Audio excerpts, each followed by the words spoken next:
With most softwares, you're not going to be using 100% of the features. Wouldn't it be nice if there was a way to hide the ones you don't use as much? Well, Figma gives you an option to do something like that with Simplified Layers. Let's dig in. Let's start by turning on the beta component props. Hit your home, hit your avatar or profile pic, hit settings, and hit that toggle. Now you've turned on component properties for beta. Let's simplify some layers. I'm going to go to my components. I'm going to select the component set, hit my settings, and check the box.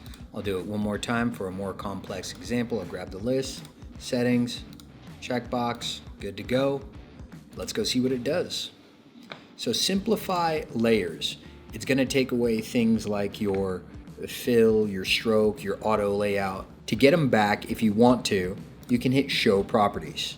As soon as you hit show properties, you have access to all those controls again. If you click off and then click back on, again, you would have to hit show more properties to have access to those controls. If you select an instance and this instance doesn't have simplified layers, you're not going to see that show properties button. However, if you click a child layer, that's when you need to hit that show more properties button again. And one more time, if you click out and you click back in, it resets the simplified layers. And if you want access to those controls, it's a button click away. I feel like I know what you're thinking. I always want access to my fills, my strokes, and especially auto layout. But I'm not saying that you should always use simplified layers. If you're a design systems author, Simplified Layers is a great way to let your design systems user know which controls they should adjust and which controls they shouldn't.